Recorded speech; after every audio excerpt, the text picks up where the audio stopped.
আসসালামু আলাইকুম। প্রিয় বন্ধুগণ, জীবনে হঠাৎ ঝড় চলে আসে, বিপদ, দুঃখ, অপমান, অসুস্থতা। তখন মনে হয় আল্লাহ কেন আমাকে এত কষ্ট দিচ্ছেন।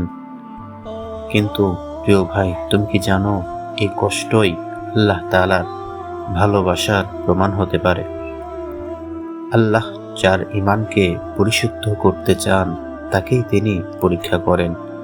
আল্লাহ তাআলা বলেন, আম হাসিবতুম আন তাদখুলুল জান্নাতা ওয়ালাম্মা ইয়াতিকুম মাসালুল লাযীনা খালাউ মিন ক্বাবলিকুম। তোমরা কি মনে করো তোমরা জান্নাতে প্রবেশ করবে, অথচ তোমাদেরকে তোমাদের পূর্ববর্তীর ন্যায় পরীক্ষা করা হবে না? তোমার ধৈর্য, তোমার চোখের পানি সবকিছুই আল্লাহ তাআলার কাছে যাচ্ছে।